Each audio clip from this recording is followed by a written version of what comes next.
Welcome to Uncanny X-Minutes, where we bring you the comics behind the movies. I'm producer James. And I'm Stasha. And we are watching X-Men First Class, minutes 40 through 50. Do you want to know what's going on? Yes. Beast and Mystique are flirting, and they're discussing cures. Professor X and Magneto are recruiting mutants. Yeah, no, this is where you get the one brief Wolverine scene that's really funny and just keeps Hugh Jackman in every single movie. They can't let it go. Yeah, so we get like the lineup of who the First Class will be, and basically we're going to do a highlight of every single one of them. We gotta. I mean, most of them are only in this movie. For the purposes of today, we are going to stick with Angel Salvadore as our highlight of the episode. She is the dancer in this with the wings, the very pretty wings. Yeah, they are. Which do kind of match the comics, but specifically her powers are very fly-oriented. Yeah. Which is not the vibe you get in this one. No. So in this movie, she flies and she spits acid. Specifically spits acid. Which is cool. In the comics, it's a little different. It's more of a vomit. Yeah. This was an era. This was a particular era of X-Men, new kinds of mutants, new mutant kids. And they're kind of gross, to be honest. I have noticed the more we're hitting up these like earlier X-Men movies, they really liked pulling from Morrison. Yes, they really, and this came from the Morrison really run. do. She showed up in New X-Men number 118. Okay. And she was kind of introduced almost as another Wolverine protege. Of course she was. Aren't they all? It didn't last very long. Yeah. After a couple of interactions, then she was just kind of like in the special class, we'll call it. I mean, that's what they call it. They call it the special class. Anyway, she comes from a very tumultuous upbringing where she was most likely abused in all sorts of ways that you can imagine. Yeah. So she definitely has a chip on her shoulder and does not want to let anyone in. Yeah. But basically, when her wings sprouted, her family did not like that, as you can imagine. Yeah. So it happens to a lot of these kids. So she ran away. Her personality changes depending on what era she's written in. She starts as like very gruff and no nonsense. And you know who she kind of reminds me of? What's that? Early? The Shark Girl from, what's her name? I can't think of it. I'll have to look this up really quick. But she's in the era of like the Wolverine and the X-Men when Peter Parker is teaching at the school. Right. She's in that class, and she is a very, very similar vibe. Like gruff, I don't want you to touch me. That sort of like yes, like she's just like very like yeah. Yeah, she's literally called Shark Girl, but her name is Yara dos Santos. There it is. Okay. Is her real I was name. like, I'm pretty sure that she just goes by Shark Girl, but let me triple check that. Yeah. No, she goes by Shark Girl. So with Angel, as I started reading her, and this is something I knew, but as I was reading, I was like, oh, that's right. You can't just talk about Angel. And I get, I'm going to say Angel a bunch, and I'm never talking Warren Worthington III. I hate that. I know why. Like, they gave her the name. Because she's literally like the opposite of an angel. Like, she's so gruff and like and she aggressive flies and she wings. flies. Can we just be more clever, please? And Warren was called Archangel at this time. It doesn't matter. Oh, I'm with you. Yeah. It doesn't matter. Calling her Angel just makes everything confusing. It's so confusing. From here on out, I don't think Warren shows up in any of these stories. So I'm not going to say, when I say Angel, I'm only talking about Angel Salvadore. I do not want to have to say her full name the whole time. Anyway, yes. Back to what I was saying. Angel, you can't talk about Angel without talking about my boy, Beak. Yep. Her baby daddy. Spoilers. Sorry. So Beak's name is Barnell Bowhusk. Now that's a It was mouthful. so funny because you asked me, you're like, do you know Beak's real name? And I'm like, absolutely not. And I absolutely know Beak, and I'm very familiar. I've read a lot of comics with him in it. But I did not know his full name. You never call him that. So she is a fly person, and he is literally like a bird person. Yeah. Like, he is one of those, like you were saying, this was an era. They like to make some ugly X-Men, some ugly mutants, because they were going, I think, for a time where it was like almost like a mutant explosion. And it's just like, look at all these freaks. Yeah. I think, what they were going for. Yeah. And Beak specifically looks real rough at the beginning. Yes, he just looks like a bird person and is a little more palatable. But at the beginning, it looks like his mouth is a beak, but is all flesh. Yeah. Like later, it becomes like a real beak. Yeah, they ease back off of that a little bit. The art style of this era in that Grant Morrison run also is intentionally like this. They get purpose. the grossest artists. And it's not like they're not bad. No, they're doing a thing that I personally don't like, but they're doing it very well. Like they're achieving their goal. Yeah. So he definitely gets more palatable. She ends up, she swaps back and forth. Yeah. You know, she's supposed to look a little more rough when she's introduced, and then they like do the problem that some artists do. They just make her like the hottest thing in the world. Yeah. And you're like, this doesn't match. Not that like she should be a real person. She was introduced as a real person. Keepers are like more real. I do think she switches back and forth because some artists and the people who are running those comics recognize that sometimes. And they're like, no, you got to fix that, actually. Yeah. I think they have a happy medium now, yeah, which is nice. So they're both teammates in the special class that's led by Zorn. And if you remember, I think we've talked about Zorn secretly becoming, it was Magneto the whole time. Yeah. Fun stuff. He's got a lot of, this is not the era that I've read a lot of. So like I know this, but. That's a whole other thing I could go into is Magneto pretending to be Zorn, but I'm not going to. The only reason that matters is they get a real connection to Zorn. They really like Zorn. Zorn's supposed to be a little like philosophical, like he's supposed to be a little new agey. Mm-hmm. And so that they loved that. So when Magneto shows up later, like he reveals himself, they both join his Brotherhood of Evil Mutants. But this is at the era with Kick, the mutant enhancing drug that makes your powers go real good, but also make you go crazy. Yeah. So Magneto tried taking over the New York City. This is that storyline where he pulls up all the bridges. Yeah. From X-Men 3. Basically, Beak is the one that steps up against him. And it's like, well, no. You're talking some Nazi stuff, and I do not want to do that. Yeah. Beak is normally skittish.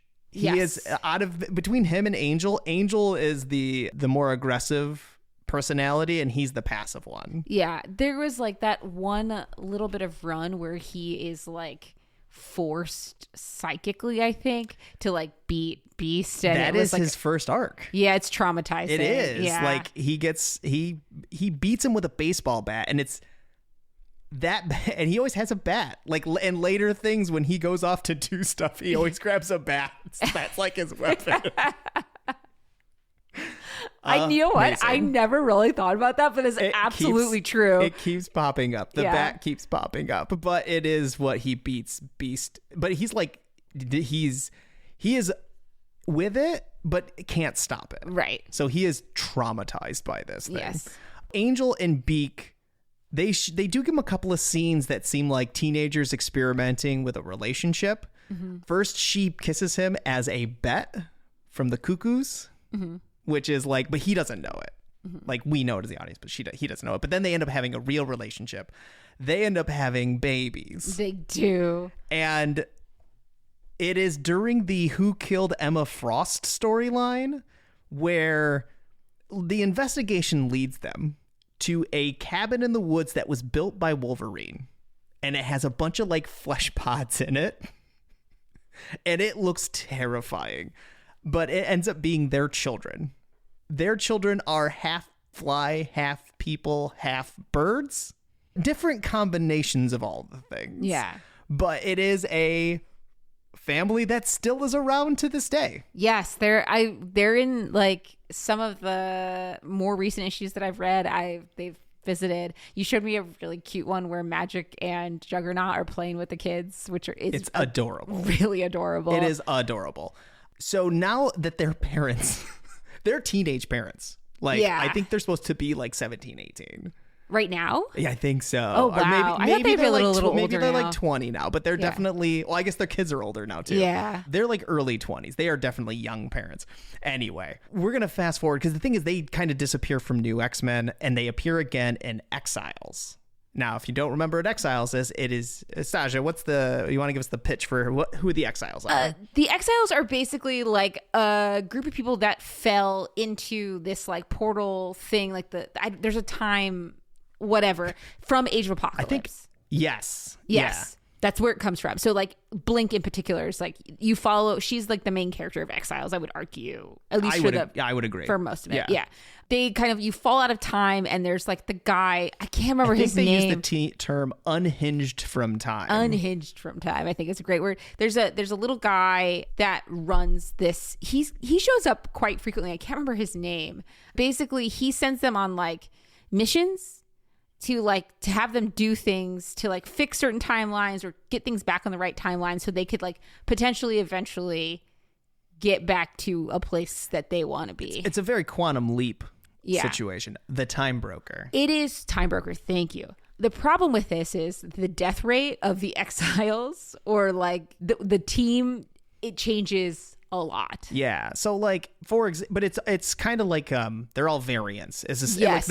It wasn't the term used at the time. But that's what they are. That's what they are. So like you have Nocturne, which is a female Nightcrawler, but it's Nightcrawler's daughter. Right. You have a version of Mimic. You have Thunderbird if Thunderbird was a horseman of the apocalypse. Mm-hmm. It's stuff like that. You have Evil Storm. I think there's an Evil Storm, if I remember that correctly. There's a couple There's a female Namor. Yeah. Namora. Namora. So they show up in the 616. They showed up one other time, but this time they show up. And the device that's like their Ziggy, if you watched Quantum Leap, and I know that's now a very old show and my references are getting more and more dated, their Talus tells them what they need to do to fix whatever's going on in this timeline. Mm-hmm. With that one, it was cryptic. So it was like 3 issues of trying to figure out what it even wanted them to do. And basically it was recruit Beak. They had to drop there's always 6 of them. Yeah. They had to drop Nocturne, which is Nightcrawler's daughter, and pick up Beak. And that's all they knew. So Beak goes on adventures with them. He does not die. No, he doesn't. So he's still around. He's still around. But when it's his turn to come back to the 616, oh no, it's House of M time. Oh no. So when they try zeroing in on 616, they're like, this ain't right. Like everything that's going on right now is wrong. We can't dial in correctly. So they end up popping in. They don't have kids. Angel is... Did we need to talk about House of M, what it is? I think we've talked about it enough. We have. I think House of M is when no more, like, right before No More Mutants. Like, it's like the little... It's a reality-changing timeline of the 616 where all the mutants are on top. Right. It's basically Scarlet Witch did this in order to like live with her children. She like restructured reality. And then Magneto finds out, it goes bad, and then we get No More Mutants. It literally leads into that. So they pop into House of M. Angel is a model and doesn't even know Beak. Woof. Yeah, that's real sad because Beak remembers everything. So like he left before it changed, and when he came back, he's like, where are the kids? And she's like, what kids? You freak. Proteus shows up. He wasn't defeated by Colossus in this little time bubble. And Proteus is Moira McTaggart's energy son who can manipulate reality. But in his earlier incarnation, he had to possess people to exist. In certain TV series, Proteus is kind of Legion. Legion and Proteus sometimes get blurred, but in the comics, they're actually 2 different people. Yeah. So Proteus ends up getting an Angel, and there's some Exiles nonsense. They had a healing thing. So Beak saves her. They give her the healing thing, and then House of M ends. So she doesn't die, but it was close. Okay. They both get depowered after the events of M Day. Interesting.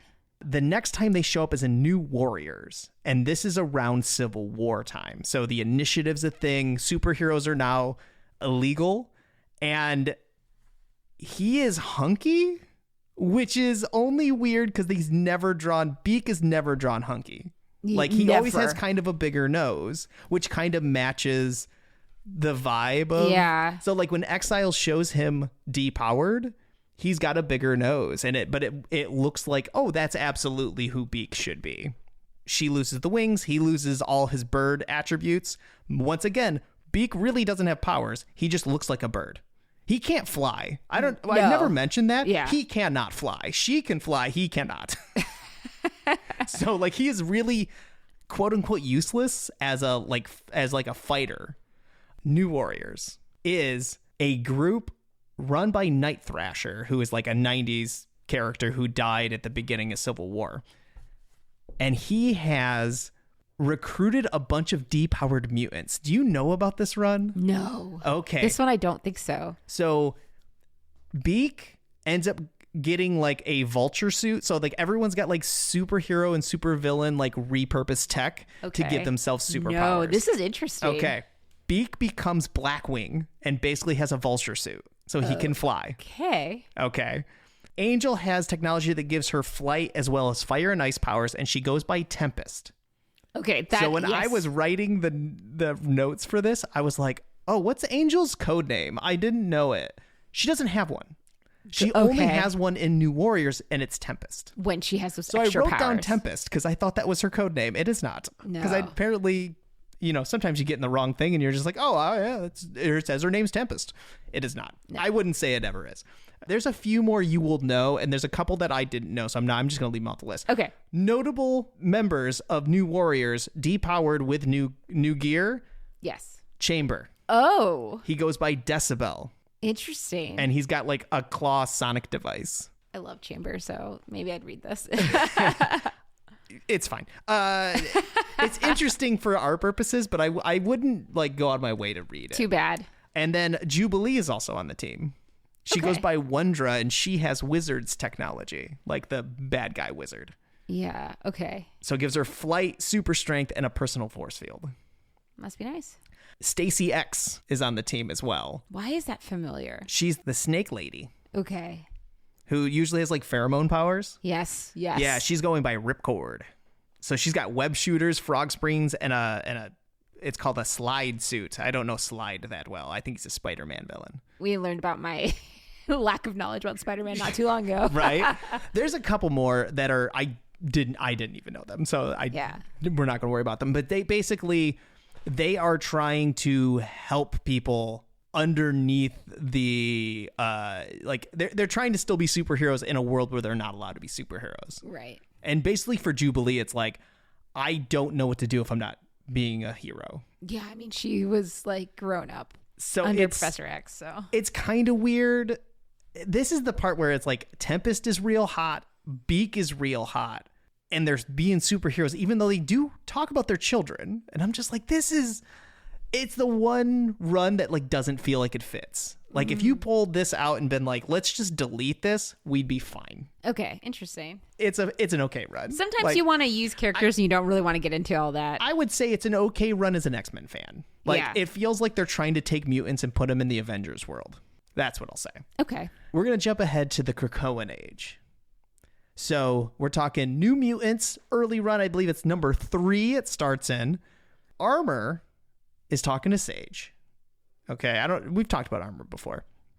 She's like, she feels bad that not everyone's on the island. This is early Krakoa. Yeah. So it's like everyone has the invite, not everyone has shown up. She's like, who hasn't shown up? I want to like go chat with them to like personally invite them. And they list a couple of names. They're like, oh no, I saw them. And they're like, what about Beak and Angel? And they're like, oh no, they're in Nebraska. Yeah. And so she goes, all right, I'm going to go see them. So she goes, and certainly enough, yeah, they're living on a farm. The whole family's there. It's his parents' farm. Yeah. So it's the Bow Husk farm. And you find out that his dad's really sick and has like a really rare disease. They don't know if the new Krakoan medicines would even work, but they're just doing their best. Yeah, and like humans aren't really allowed on Krakoa, especially this early.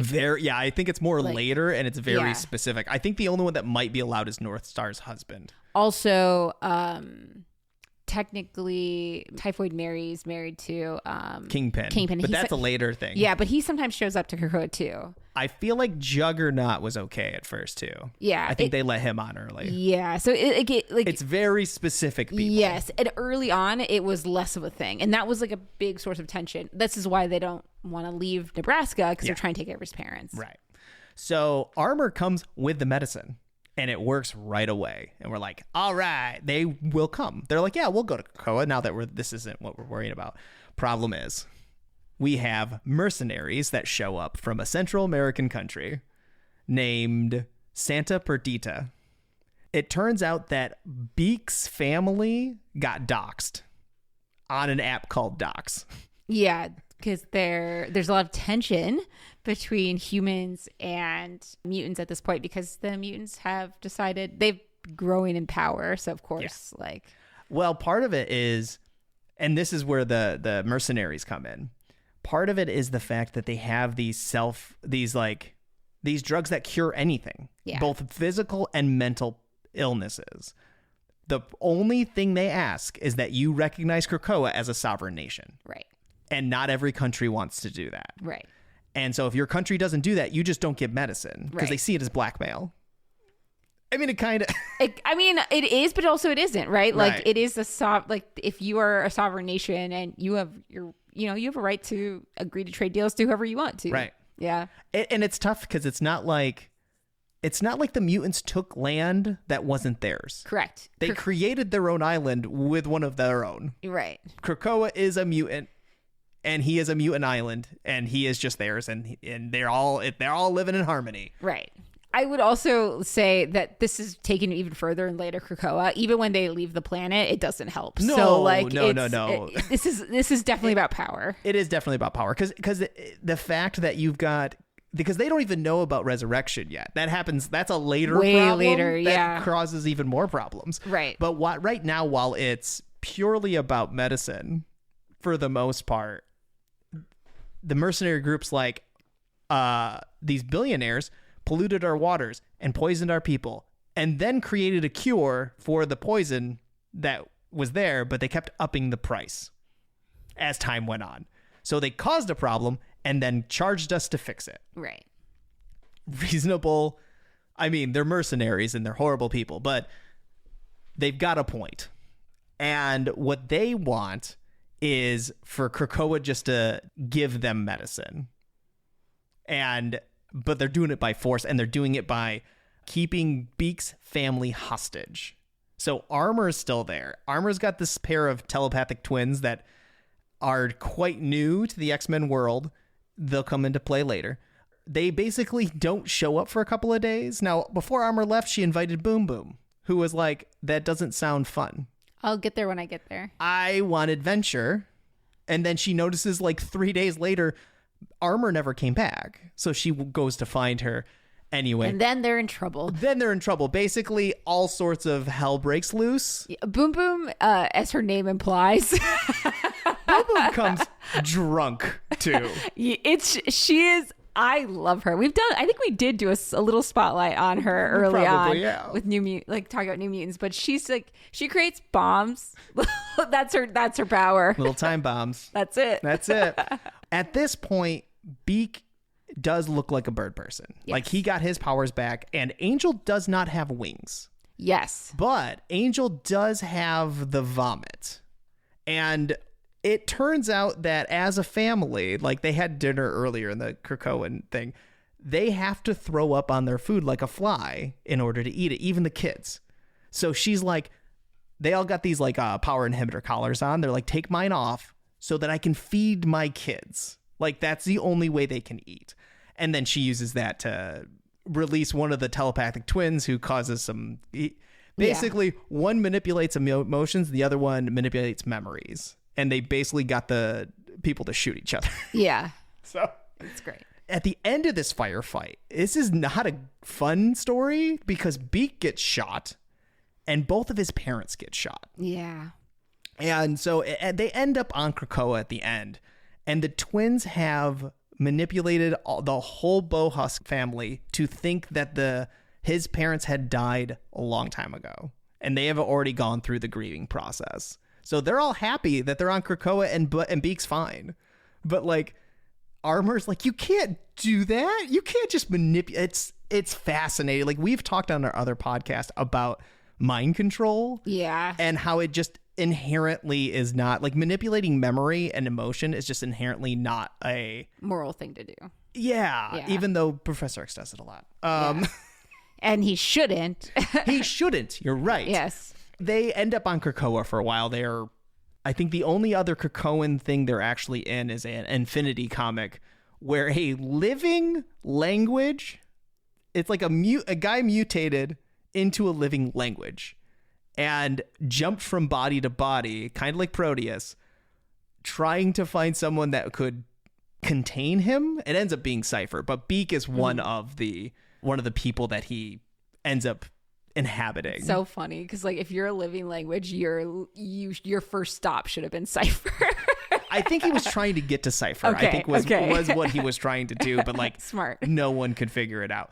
But yeah, that's the last we saw of Beak. But he is alive. Like I think they just resurrected him because this was before. This is still deep in the Krakoan era. Yeah. I won't go into it because it's very, very new. They did show up in another Infinity comic recently. Okay. And I was showing you clips from it.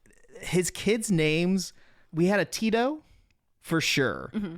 And other than that, Angel made some sort of reference of naming them all after the Jackson 5. Or at least 5 of them, because there's 7, I believe. I actually have names for the kids now. Oh, so good. We have Axel, Kara, Tito, Bobby, Sarah, and Miles. Bowhusk. But they all have different combinations of either bird faces, insect wings, or people, faces, I guess. They're just like a combination of both their parents randomly. But in this comic, she has wings, Angel. So interesting. I wonder if they just forgot to draw her wings. I don't know, because she didn't have wings in the New Mutants run. Yeah. And then there's one more thing. This is one of those, I think they forgot they were 2 separate people, Tempest and Angel, because Tempest shows up in a later New Mutants comic, like 4 issues later. Wait, who is she then? Well, that's the thing. She's the only one that's been Tempest, and it was drawn the same way as the New Warriors Tempest. I think whoever wrote that issue, they thought they were 2 separate people when they were actually the same person. Woof. Right? But then again... Or maybe there's something going on. Because we're talking about the wings being missing and And that's what I'm saying. Yeah, but it was drawn...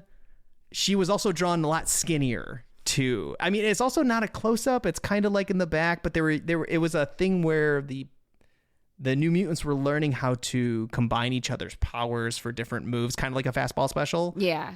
And Tempest was just one of the descriptors of like whose powers they were using for that special. There's enough plausible deniability. But she's in the background. Like you see, she's there. Like you can see the drawing of her in it. It is one I think it was kind of a mistake, if you want my opinion. Okay, interesting. But the wings particularly is interesting because she didn't have them and now she has them. Yeah, that's weird. Right. Yeah. I don't know why the kids mostly lost powers in M-Day too. That also makes sense. One didn't. Oh. One still had a bird face and wings, I believe. Okay. And everybody else just looked like regular kids. But then when they got their powers back, they're back to wherever they are. So yeah, power couples of the X-Men universe. Yeah, for real. No, it's interesting. I like that they're a couple. I like that he feels like a fun dad. Yes, he does. He really cares about his kids. I think they care about each other. I do like when she's a little more gruff because they've definitely written her softer in other instances. They definitely love each other. Yes. Every instance that is the case. Yeah. But I want more of them. I know. I think it's so hard. As we learned with Cable in the bubble when he was a baby, it's really hard to be a superhero and bring your kids around. It's really hard to justify a lot of that. I mean, Multiple Man has a baby. These guys have babies. There's not much more that I can... I'm going to leave, though, and remember, there's so many other kids. Babies, yeah. A lot of the people's kids, they are, time jump, and then they're older automatically. I mean, this one kind of You had Hope when she was a baby. That was a whole thing, though. Yes, it was. I will say the gestation period for Angel was 5 days. Okay. So she got pregnant. 5 days later, she laid those egg sacs.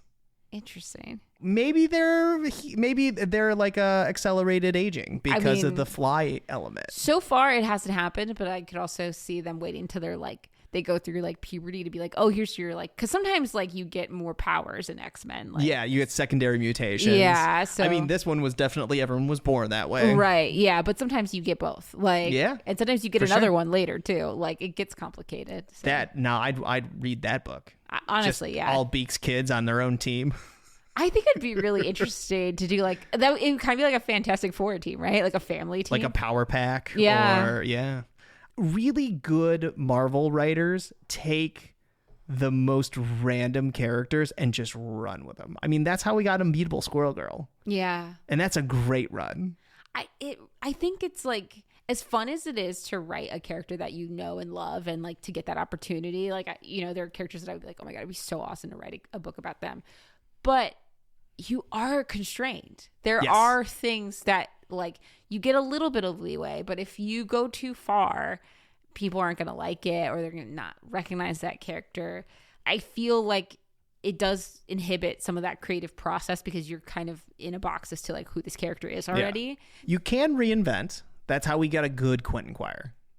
Yeah, but I would argue there's still that a box. He was like prime for that. Like he was not a beloved character. No, but they also could have ignored him. They could have just left him. That's what I'm saying. Like they brought him in, they kind of reinvented him a little bit, and they spiffed him up so people might actually like him. Yeah, if you don't like a character, if you don't like, that leash gets longer for sure if they're not beloved. But there's only so much you're gonna do with Cyclops. You know what I mean? But like my daughter loves Unbeatable Squirrel Girl, and she's like, I need more. And I'm like, you've read it all. Sorry. 3 times. So I'm like, well, here's an issue of her fighting Wolverine in like a New Avengers comic. And she's like, who is this person? Because it's not drawn the same. She looks like she's an adult. Her and Wolverine had a relationship. I think we've talked about that before. It was an implied one, but it was an implied relationship. But she looks like an adult. But when they did Unbeatable, she's a college student. They de-aged her, yeah. They de-aged her. They gave her a new vibe. And it's amazing. And now that is definitive because somebody took a chance. That's Ryan North, right? That's Ryan North who did it. Yeah. So I'm saying, Beak's hanging around. I wouldn't mind reading more about him. Yeah, I think so. I think it's interesting because like Beak is kind of like, I don't know. We could do this all night, really. We can't do it all night. So, but I'm just saying he's like one of those characters that is kind of maybe not beloved, but like I'd be interested to see because like I don't know how much it would change him because he is kind of like a niche character. He is a dorky dad right now, and I kind of like that. Right? Yeah, it's a good space. There is a From the Ashes Infinity comic that is so new I don't want to go into it because I like there being a little bit of space between when something comes out and when we talk about it on the show. Yeah.